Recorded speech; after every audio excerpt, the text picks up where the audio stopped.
Good morning students.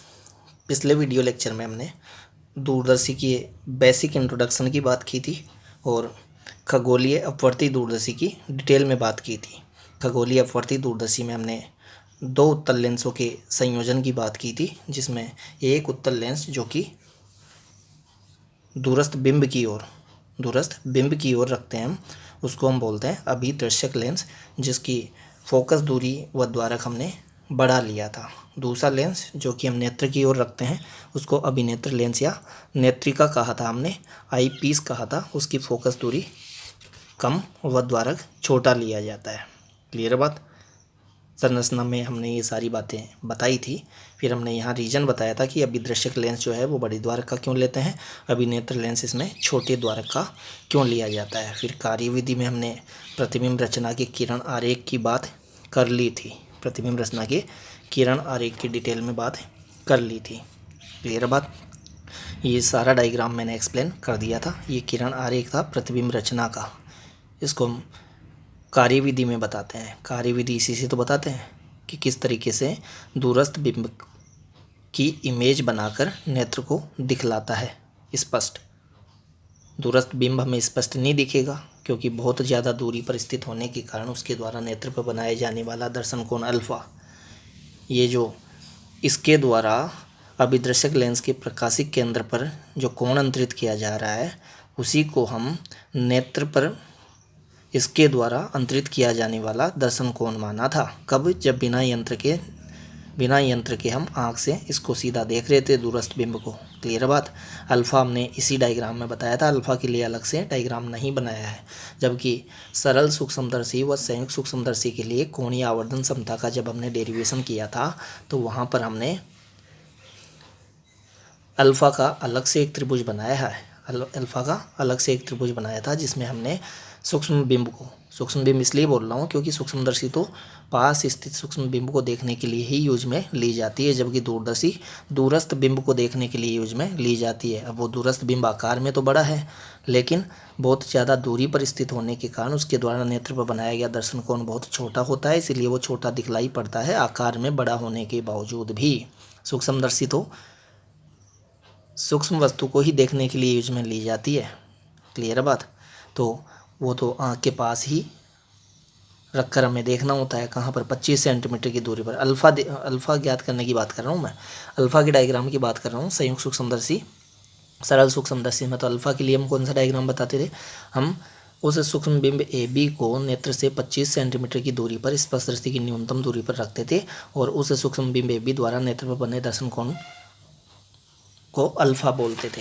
इसका diagram हम ये बता के चलते भी थे, देखिए ये वाला डायग्राम बताया भी था मैंने। तो अल्फ़ा के लिए अलग से डायग्राम बनाते थे हम सरल सूक्ष्मदर्शी व संयुक्त सूक्ष्मदर्शी में, तो ये वाला।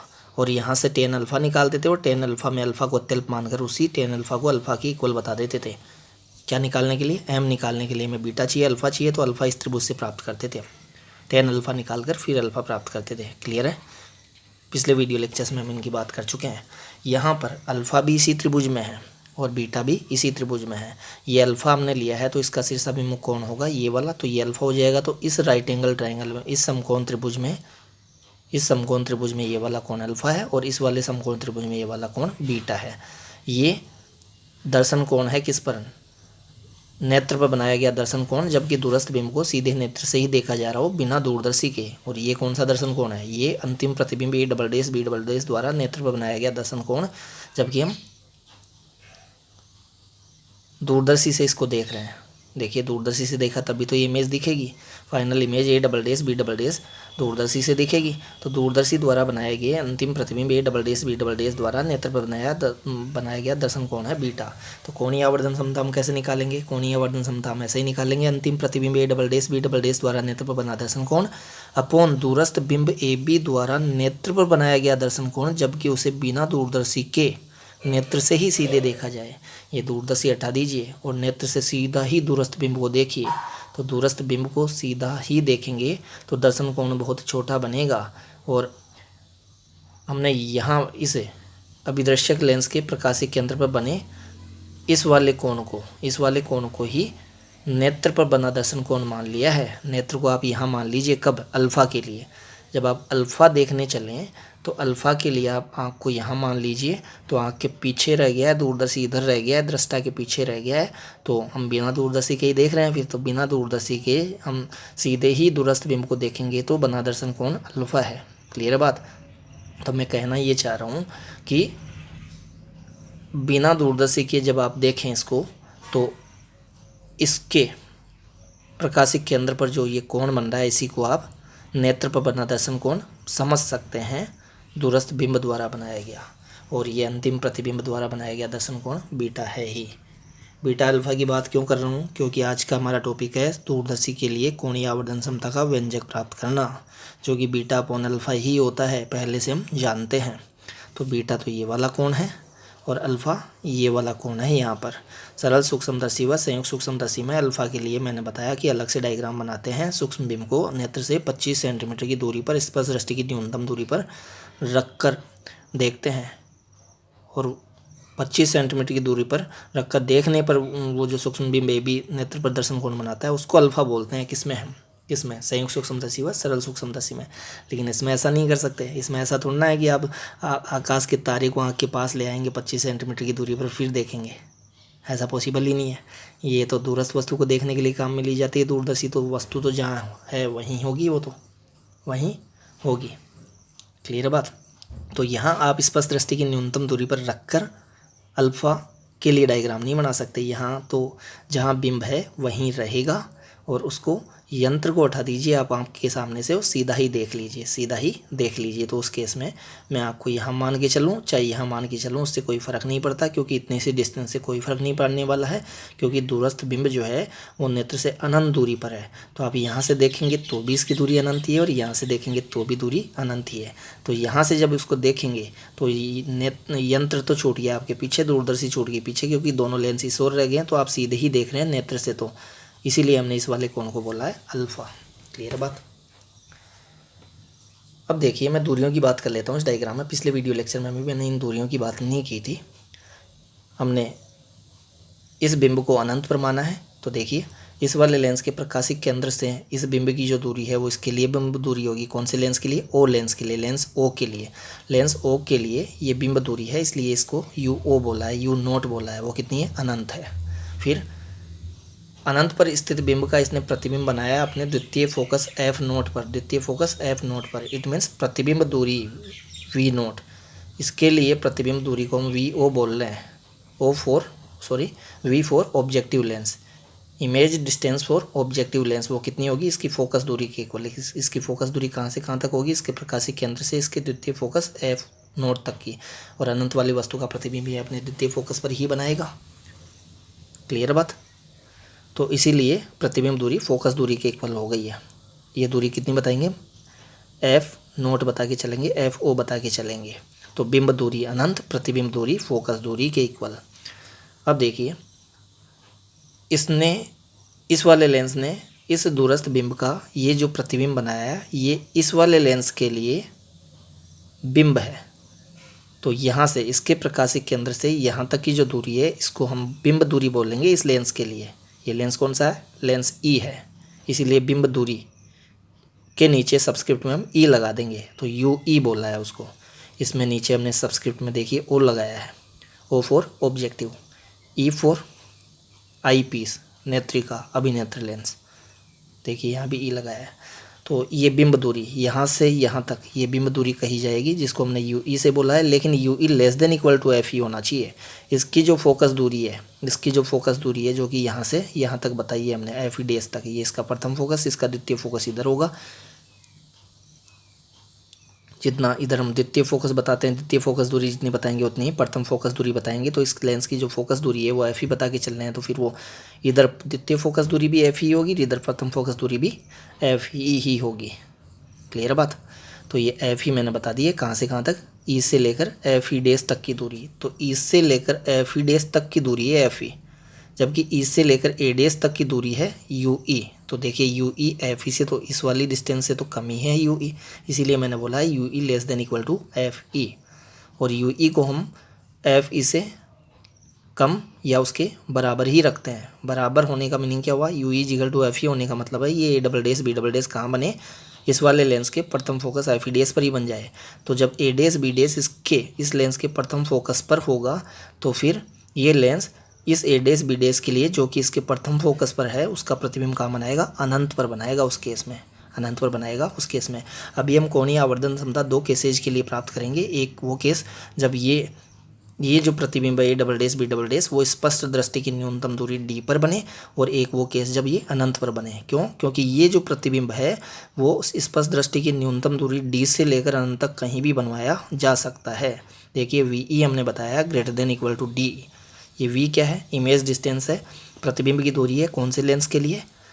आई पीस के लिए, अभिनेत्र लेंस के लिए प्रतिबिंब दूरी है। देखिए इसके प्रकाशिक केंद्र से यहाँ तक की जो दूरी होगी वो प्रतिबिंब दूरी होगी। इट मीन्स यहाँ से यहाँ तक की जो दूरी होगी वो प्रतिबिंब दूरी होगी। उसको वी ई बोला है हमने। और V E greater than equal to D, greater than equal to D क्यों? क्योंकि कम से कम इसको कितनी दूरी पर बनवा सकते हैं हम नेत्र से?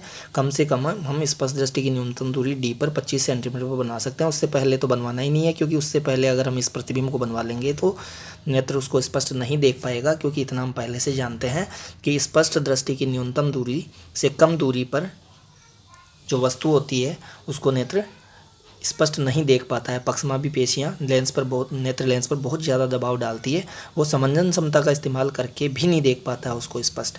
इसीलिए हम कम से कम कितनी दूरी पर बनवा सकते हैं इस A double dash B double dash को नेत्र से? कम से कम डी दूरी पर, ज़्यादा अनंत तक कहीं भी। तो हम डी दूरी पर बनने वाले के लिए भी आवर्धन क्षमता की बात करेंगे और अनंत पर बनने वाले के लिए आवर्धन क्षमता की बात करेंगे। तो दो केसेज के लिए हम फॉर्मूला डेराइव करेंगे। तो मैंने क्या कहा कि ये प्रतिबिंब रचना डी से लेकर अनंत तक कहीं भी करवाई जा सकती है। अनंत पर प्रतिबिंब रचना कब होगी? जब ये A double dash B double dash को आप इस वाले लेंस के प्रथम फोकस एफ ई डैश पर बनवाएंगे और वो खुद नहीं बने तो आपको इसको इधर उधर करना पड़ेगा, और खुद नहीं बनेगा आपको एडजस्टमेंट करना पड़ेगा। दोनों लेंसों के बीच की दूरी को एडजस्ट करना पड़ेगा। जैसे मैं इस वाले लेंस को अगर इधर सरका दूँ, इतना इधर सरका दूँ कि इस लेंस का ये जो प्रथम फोकस है वो कहाँ पहुँच जाए, ए डैश पर पहुँच जाए, तो फिर इस ए डैश बी डैश का प्रतिबिंब अनंत पर बन जाएगा। ये वी ई इक्वल टू उस केस में अनंत होगी। क्लियर है बात? तो ये सारी दूरियों की मैंने बात कर ली है। यू नॉट इजिकल टू अनंत, V naught is equal to F naught, ये इसके लिए बिंब दूरी यू ई, इसकी फोकस दूरी एफ ई, और इसके लिए प्रतिबिंब दूरी डी से लेकर अनंत तक कहीं भी। इन दूरियों की अभी डेरिवेशन में हमें ज़रूरत पड़ेगी, इसलिए मैंने बता दी है। अब देखिए कोणीय आवर्धन क्षमता की बात करते हैं। फॉर्मूला मैंने बता दिया है। यहाँ पर मैंने ये बातें बता रखी है कि इस लेंस के प्रकाशिक केंद्र पर बने इस कोण को किसके द्वारा बनाए गए? A double dash B double dash द्वारा इस लेंस के प्रकाशिक केंद्र पर बनाए गए कोण बीटा को ये हम नेत्र पर बना दर्शन कोण मान सकते हैं, इस प्रतिबिंब द्वारा बनाया गया। क्लियर बात? और यहाँ पर इस वाले लेंस के प्रकाशिक केंद्र पर दूरस्थ बिंब द्वारा बनाए गए दर्शन कोण को ही हम नेत्र पर बना दर्शन कोण मान सकते हैं। कब? जब नेत्र से इस दूरस्थ बिंब को सीधा ही देखा जा रहा हो तब। तो यही तो दो कोण आते हैं, ये प्रतिबिंब द्वारा नेत्र पर बनाया गया दर्शन कोण बीटा, और ये बिंब द्वारा नेत्र पर बनाया गया दर्शन कोण जबकि उस दूरस्थ बिंब को सीधे ही नेत्र से देखा जा रहा हो। It means beta upon alpha. तो यहाँ वही बातें बता रखी है कि यहाँ बने कोण को अल्फा मान लीजिए और यहाँ बने कोण को बीटा मान लीजिए। और क्यों मान लीजिए उसका एक्सप्लेनेशन यहाँ दे रखा है। तो M is equal to beta upon alpha, beta upon alpha. अब यहाँ बीटा और अल्फा जो है वो इसी एक रे डायग्राम में है, अलग दो डायग्राम नहीं है, जैसा कि संयुक्त सूक्ष्मदर्शी सरल सूक्ष्मदर्शी में हुआ करते थे। तो अब मैं टेन अल्फ़ा निकालूंगा और टेन बीटा निकालूंगा, फिर टेन अल्फ़ा को अप्रोक्स इक्वल टू अल्फ़ा बोल दूंगा, टेन बीटा को अप्रोक्स इक्वल टू बीटा बोल दूंगा, क्योंकि अल्फ़ा व बीटा अत्यल्प है कोण, अल्फ़ा व बीटा अत्यल्प है कोण। अत्यल्प क्यों है? अत्यल्प इसलिए है क्योंकि अल्फ़ा तो हम तब के दर्शन कोण को बोल रहे हैं जबकि दूरस्थ बिंब को हम बिना यंत्र के आँख से ही देख रहे हैं। तो बिना यंत्र के दूरस्थ बिंब को जब आँख से देखेंगे आप तो आँख पर बना दर्शन कोण अल्फा अत्यल्प ही होगा, क्योंकि दूरस्थ बिंब तो आँख पर दर्शन कोण बहुत छोटा ही बनाएगा, तो अल्फा अत्यल्प होगा। बीटा अत्यल्प क्यों बोल रहे हैं? बीटा अल्फा से तो बड़ा है लेकिन बीटा भी बहुत ज़्यादा बड़ा नहीं है। अल्फ़ा से बीटा बड़ा है लेकिन बीटा भी बहुत ज़्यादा बड़ा नहीं है। तो टेन बीटा को भी हम अप्रोक्स इक्वल टू बीटा ले सकते हैं, टेन अल्फ़ा को अप्रोक्स इक्वल टू अल्फ़ा लेंगे ही। क्लियर है बात? तो हमें इस वाले समकोण त्रिभुज से तो टेन अल्फ़ा निकाल लेना है और इस वाले समकोण त्रिभुज से टेन बीटा निकाल लेना है। फिर टेन अल्फ़ा जो आए उसको अल्फ़ा बोल देना है, टेन बीटा जो आए उसको बीटा बोल देना है। बीटा आ गया, अल्फ़ा आ गया, फिर हम बीटा अपॉन अल्फ़ा करके एम प्राप्त कर लेंगे। क्लियर है बात। तो देखिए पहले मैं टेन अल्फ़ा की बात कर लेता हूँ इस वाले समकोण त्रिभुज को। देखिए किसको, ओ ए डेस बी डेस को। तो ओ ए डेस बी डेस में पहले तो आपको ये कोण बताना पड़ेगा कि ये वाला कोण हमने अल्फ़ा माना था, तो ये अल्फ़ा माना है, तो फिर ये शीर्षाभिमुख कोण ये भी अल्फ़ा ही होगा। अब टेन अल्फ़ा इजिकल टू देखिए लंब बटे आधार, लंब है ए डेस बी डेस, आधार है ओ ए डेस। फिर ओ ए डेस को हम कितना बोल सकते हैं, एफ ओ एफ नोट। तो पहले तो हम लिखेंगे tan alpha is equal to A dash but B dash upon O A dash. तो देखिए हमने यही लिखा है, tan alpha is equal to A dash B dash upon O A dash B dash as it is. O A dash को हम प्रथम lens की अभिदर्शक लेंस की फोकस दूरी के इक्वल बता के चल रहे थे अभी। और अभिदर्शक लेंस जो है उत्तल लेंस ही तो है, उत्तल लेंस की फोकस दूरी पॉजिटिव ही होती है। उत्तल लेंस की फोकस दूरी पॉजिटिव होती है, ये आपको डायग्राम में देखने की ज़रूरत नहीं है, वो याद ही रखना होता है। उत्तल लेंस की फोकस दूरी पॉजिटिव ही होती है हमेशा, और उत्तल लेंस की फोकस दूरी नेगेटिव ही होती है। तो ये ओ ए डेस फोकस दूरी थी, प्लस लिख दिया है मैंने, इसको मैंने दोबारा लिख दिया है A dash B dash upon F O. Plus लगाने की कोई ज़रूरत नहीं है क्योंकि नहीं भी लगाएंगे तो भी प्लस ही है वो। तो टेन बीटा देखेंगे कौन से समकोण त्रिभुज में, ई ए डेस बी डेस में। तो देखिए ई ए डेस बी डेस में आप टेन बीटा देखिए, तो टेन बीटा क्या आएगा, लंब बटे आधार, लंब ए डेस बी डेस, आधार है ई ए डेस। फिर ई ए डेस को हम लिख देंगे कितना, यू ई। देखिए ये क्या है,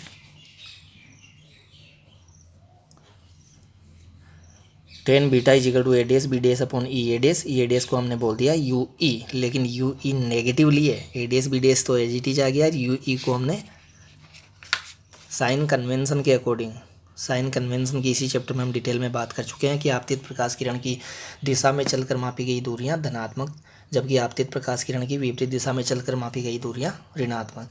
तो साइन कन्वेंशन देखिए यहाँ यू ई हमें इसके प्रकाशीय केंद्र से इस ओर आकर दूरी को मापना पड़ेगा यू ई को, जबकि आपतित प्रकाश की दिशा इस ओर है, तो आपतित प्रकाश किरण की विपरीत दिशा में आकर मापने के कारण यू ई नेगेटिव लिया जाएगा। देखिए दूरियां मैं एक साथ ही बता देता हूँ साइन, ये पॉजिटिव, ये नेगेटिव,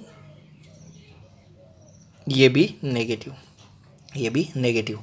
और फोकस दूरी आपको देखने की ज़रूरत नहीं होती क्योंकि ये फोकस दूरी तो हमने इधर तो बता रखी है। वैसे ये द्वितीय फोकस दूरी हम इस और बता के चलते हैं जो कि ऑलवेज पॉजिटिव ली जाती है, लेकिन जितनी द्वितीय फोकस दूरी होती है उतनी प्रथम फोकस दूरी होती है। तो लेंस सूत्र में जो फोकस दूरी आती है वो द्वितीय फोकस दूरी हम लेके चलते हैं, इसलिए उसको ऑलवेज लेंस सूत्र में भी धनात्मक ही रखा जाता है। कौन से लेंस के लिए, उत्तल लेंस के लिए। उत्तल लेंस के लिए फोकस दूरी जो होती है वो नेगेटिव होती है। तो यहाँ ये इस ओर है तो इसको आप नेगेटिव मत समझ लीजिएगा, वो तो हम बताते तो इस ओर ही हैं, वो तो यहाँ बता दिया गया है क्योंकि हमें प्रथम फोकस से इस ओर रखना था, किसको, इस बिंब को। इट मीन्स इस दूरस्थ वस्तु का प्रतिबिंब बनाना है हमें इसके प्रथम फोकस के इस ओर। तो यहाँ ये बताने के लिए कि U E less than equal to F E होता है, इसलिए ये दूरी इधर बता दी है। क्लियर है बात। वैसे इसका द्वितीय फोकस इस ओर, तो यहाँ से यहाँ तक की दूरी द्वितीय फोकस दूरी होगी, लेकिन द्वितीय फोकस दूरी जितनी होती है उतनी प्रथम फोकस दूरी होती है।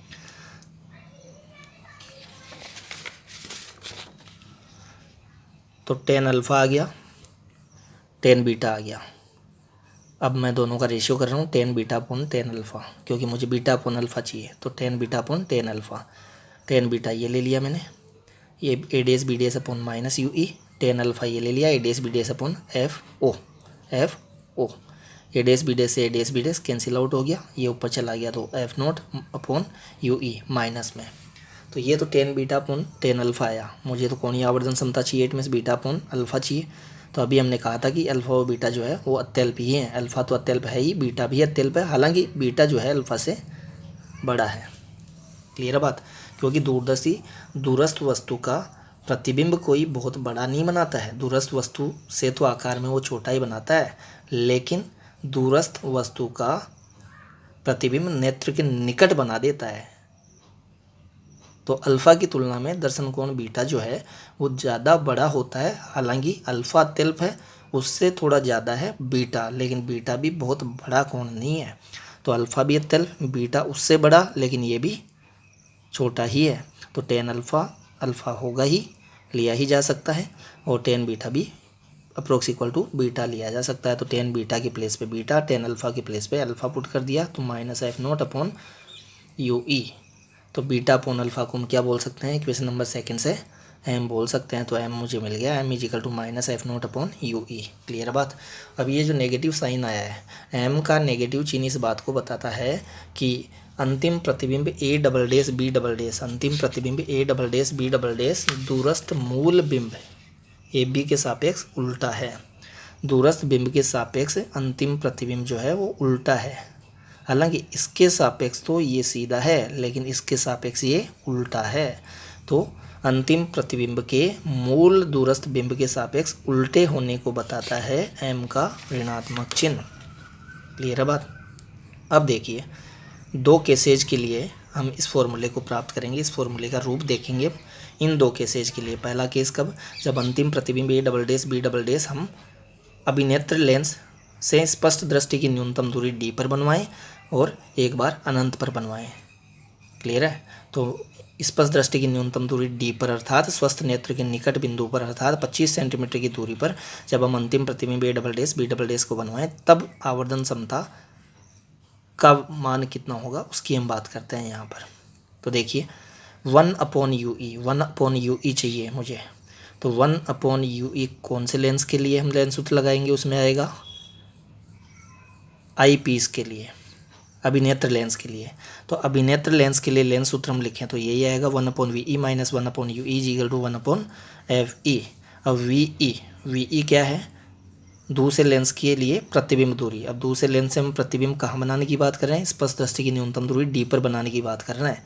इसलिए वी का वैल्यू कितना होगा, डी होगा। वी का वैल्यू कितना होगा, डी होगा, स्पष्ट दृष्टि की न्यूनतम दूरी के बराबर होगा। इस वाले की बात चल रही है। देखिए, इसके प्रकाशिक केंद्र से अंतिम प्रतिबिंब की दूरी को ही हम वी बोल रहे हैं।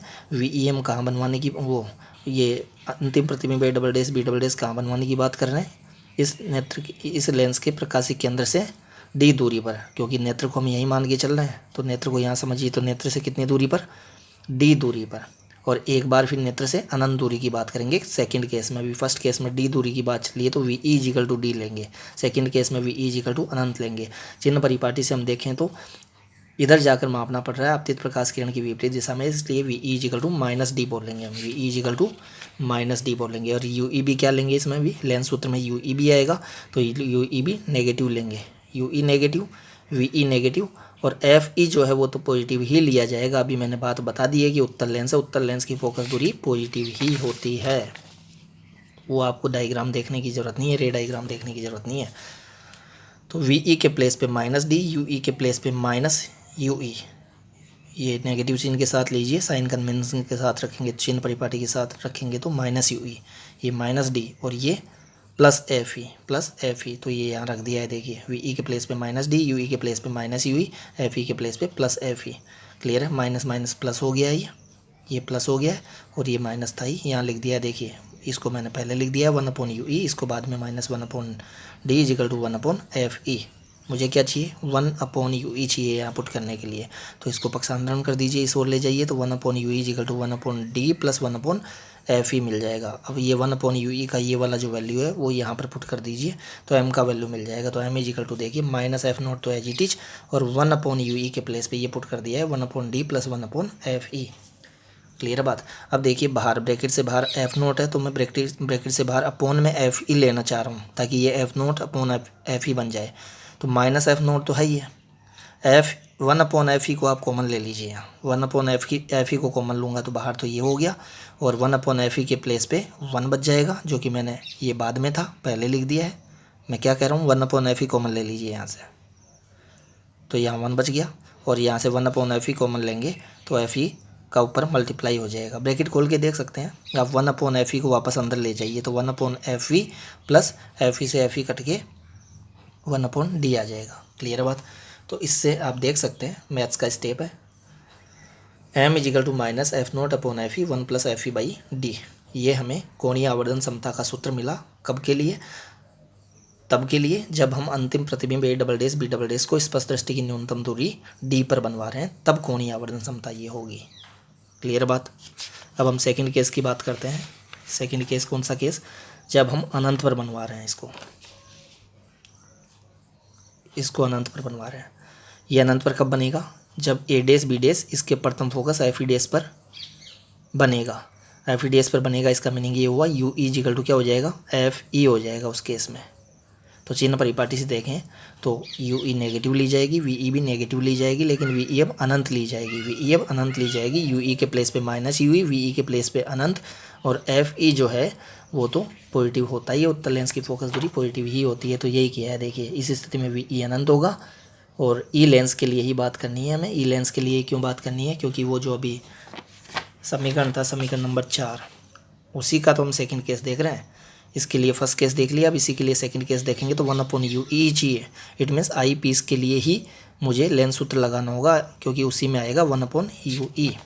तो देख लिए यहाँ पर 1/v E minus 1/u E equal to 1/f E. V E के प्लेस पे अनंत पुट कर देंगे, यू ई के प्लेस पे माइनस यू ई पुट कर देंगे, और एफ ई प्लस एफ ई है वो होगा ही उत्तल लेंस की फोकस दूरी पॉजिटिव होती है। तो ये पुट कर दिए है सारे वैल्यूज यहाँ पर। 1/अनंत माइनस 1/माइनस यू ई इक्वल टू 1/प्लस एफ ई। 1/अनंत 0 हो जाता है, इसलिए छोड़ दिया है उसको, माइनस माइनस प्लस हो गया है। 1/u E equal to 1/f E. Reciprocal कर दीजिए, दोनों का व्युत्क्रम कर दीजिए, तो u E equal to F E मिल गया है। u E equal to F E क्यों मिला? क्योंकि अभी मैंने डायग्राम में बताया भी था कि a double dash B double dash अनंत पर तभी बनेगा जब ए डैश बी डैश कहाँ बनवाएंगे हम? इसके इस वाले लेंस के प्रथम फोकस पर बनवाएंगे। It means u E equal to F E होगा, तभी v ई इक्वल टू अनंत होगा, ये प्रतिबिंब अनंत पर बनेगा। क्लियर बात? तो यही हमें लास्ट में रिजल्ट भी मिला है, U E equal to F E होने पर ही वी ई इक्वल टू अनंत मिल पाएगा। तो ये यू ई का जो वैल्यू है वो इक्वेशन नंबर 4 में मैं पुट कर दूंगा। 4 में पुट कर देंगे तो हमें कोणीय आवर्धन समता के लिए सूत्र मिल जाएगा। देखिए यू ई के प्लेस पे एफ ई पुट कर दीजिए, तो फॉर्मूला मिलेगा M is equal to minus F note upon F E. कब के लिए? सेकंड केस के लिए। सेकंड केस क्या है? जब अंतिम प्रतिबिंब A double dash B double dash अनंत पर बने, अर्थात स्वस्थ नेत्र के दूर बिंदु पर बने। क्लियर बात? तो देखिए M is equal to minus F note upon F E मिल गया है। माइनस, मैंने बताया कोणीय आवर्धन समता के सूत्र में माइनस चिन्ह बताता है कि अंतिम प्रतिबिंब A double dash B double dash मूल दूरस्थ बिंब ए बी के सापेक्ष उल्टा बना है। क्लियर बात? तो ये हमारा डेरिवेशन कंप्लीट हो जाता है। किसके लिए? कोणीय आवर्धन समता के लिए। हमने 2 केसेज में कोणीय आवर्धन समता का फॉर्मूला प्राप्त किया है। जनरल फॉर्मूला हमने इक्वेशन नंबर 4 में मिला था, और 4 में जो एक फॉर्मूला मिला था उसी से हमने केस फर्स्ट का फॉर्मूला प्राप्त किया है, उसी से हमने केस सेकंड का फॉर्मूला प्राप्त किया है। केस सेकंड में हमने केस फर्स्ट में हमने स्पष्ट दृष्टि की न्यूनतम दूरी पर A double dash B double dash के बनने की बात की है, और केस सेकंड के अंदर हमने अनंत पर उसके बनने की बात की है। क्लियर बात? तो देखिए इक्वेशन नंबर 5 हमारे पास ये था केस फर्स्ट के लिए, कोणीय आवर्धन समता का सूत्र मिला था इक्वेशन नंबर 5 में केस फर्स्ट के लिए। केस सेकंड से हमें ये मिला है कोणीय आवर्धन समता का सूत्र। तो यहाँ आप देख सकते हैं इन दोनों में ही न्यूमरेटर में है एफ नोट, न्यूमरेटर में एफ नोट है। इट मीन्स एम जो है वो डायरेक्टली प्रोपोर्शनल है एफ नोट के। इसका मतलब अभिदृश्यक लेंस की फोकस दूरी आप ज़्यादा लेंगे तो आवर्धन समता भी ज़्यादा होगी। तो आवर्धन समता में ज़्यादा ही रखनी होती है ताकि दूरस्थ जो वस्तु है वो हमें स्पष्ट दिखलाई दे सके, बड़ी दिखलाई दे सके, हम इजीली उसको देख सकें। क्लियर बात? तो इसीलिए दूरदर्शी में अभिदृश्यक लेंस की फोकस दूरी जो है वो ज़्यादा ली जाती है। क्यों? क्योंकि ऐसा करने से कोणीय आवर्धन समता ज़्यादा मिलती है। और दूसरा वाला जो लेंस है, अभिनेत्र लेंस है, उसकी फोकस दूरी कम ली जाती है, क्योंकि एफ ई कम होगी तो एम ज़्यादा होगा।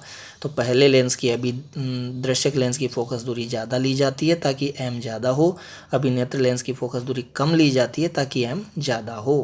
क्लियर बात? तो अभिदर्शक लेंस की फोकस दूरी ज़्यादा क्यों ली जाती है, अभिनेत्र लेंस की फोकस दूरी कम क्यों ली जाती है, उसका एक्सप्लेनेशन मैंने यहाँ दे दिया है ताकि आवर्धन क्षमता का मान ज़्यादा मिले। क्लियर है बात?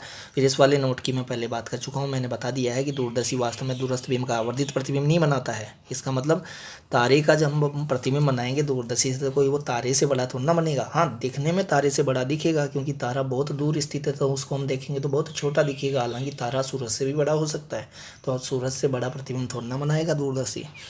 बनाएगा तो वस्तु के वास्तविक आकार से छोटा ही प्रतिबिंब, लेकिन वो नेत्र के निकट बना देता है। इसलिए निकट बना देता है तो फिर उसके वो जो निकट प्रतिबिंब बना दिया है दूरदर्शी ने, उस निकट बने प्रतिबिंब द्वारा नेत्र पर बना दर्शन कोण सीधे ही हम उस तारे को आंख से देखें तब जो दर्शन कोण बनता है नेत्र पर उसकी तुलना में बड़ा होगा। इट मीन्स बीटा बड़ा होगा अल्फा की तुलना में। तो ये बातें यहाँ बता रखी है। दूरदर्शी वास्तव में दूरस्थ बिंब का आवर्धित प्रतिबिंब नहीं बनाता है, पर यह दूरस्थ बिंब के प्रतिबिंब को नेत्र के पास बनाकर प्रतिबिंब द्वारा नेत्र पर बने दर्शन कोण बीटा को दूरस्थ बिंब द्वारा नेत्र पर बने दर्शन कोण अल्फा की तुलना में बढ़ा देती है। कौन? दूरदर्शी। जिससे कोणीय आवर्धन बीटा अपॉन अल्फा का मान काफ़ी बढ़ जाता है। क्यों?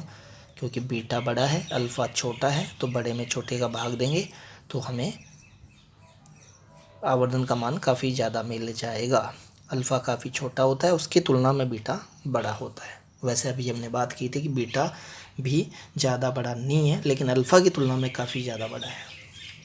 क्लियर है? तो ये पूरी बातें हो गई है किसके लिए? खगोलीय अपवर्ती दूरदर्शी के लिए। खगोलीय अपवर्ती दूरदर्शी के लिए। इसमें हमने सबसे पहले ये बताया है कि दूरदर्शी होती क्या है। देखिए, स्टार्टिंग से एक बार मैं बता देता हूँ।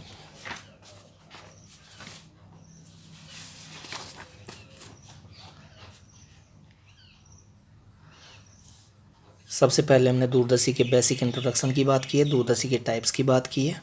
इसमें हम देख रहे थे खगोलीय अपवर्ती दूरदर्शी। खगोलीय अपवर्ती दूरदर्शी में मैंने 2 लेंस बताए थे संरचना में। ये बड़े द्वारक व अधिक फोकस दूरी का, ये छोटे द्वारक व कम फोकस दूरी का। रीजन हमने देख लिया है कि इसका बड़ा द्वारक क्यों ले रहे हैं, इसका छोटा द्वारक क्यों ले रहे हैं, इसकी फोकस दूरी ज़्यादा क्यों ले रहे हैं, इसकी कम क्यों ले रहे हैं। क्लियर है बात? तो ये प्रतिबिंब रचना का किरण आरेख है। दूरदर्शी की कार्यविधि में हमें ये सारी चीज़ें लिखनी होती है। कार्यविधि में हमें ये बताना होता है कि कैसे ये दूरस्थ बिंब को स्पष्ट दिखलाता है नेत्र को। क्लियर है बात? फिर कोणीय आवर्धन क्षमता के लिए हमने फॉर्मूला डेराइव किया है, उसकी जनरल फॉर्म प्राप्त की थी पहले कोणीय आवर्धन क्षमता की, कि प्रतिबिंब स्पष्ट दृष्टि की न्यूनतम दूरी डी से लेकर अनंत तक कहीं भी बने, तो उसके लिए तो ये फॉर्मूला है, जनरल फॉर्मूला है। फिर इसी से हमने 2 केसेज के लिए फॉर्मूले प्राप्त किए हैं, एक स्पष्ट दृष्टि की न्यूनतम दूरी पर बनाने के लिए और एक अनंत पर बनाने के लिए। किसको? अंतिम प्रतिबिंब A double dash B double dash को। क्लियर है बात? अब देखिए,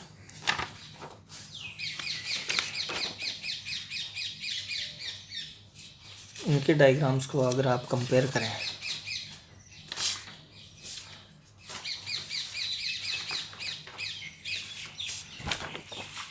देखिए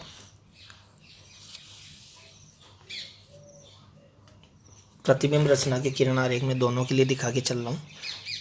किसके लिए? ये दूरदर्शी के लिए है और ये किसके लिए है?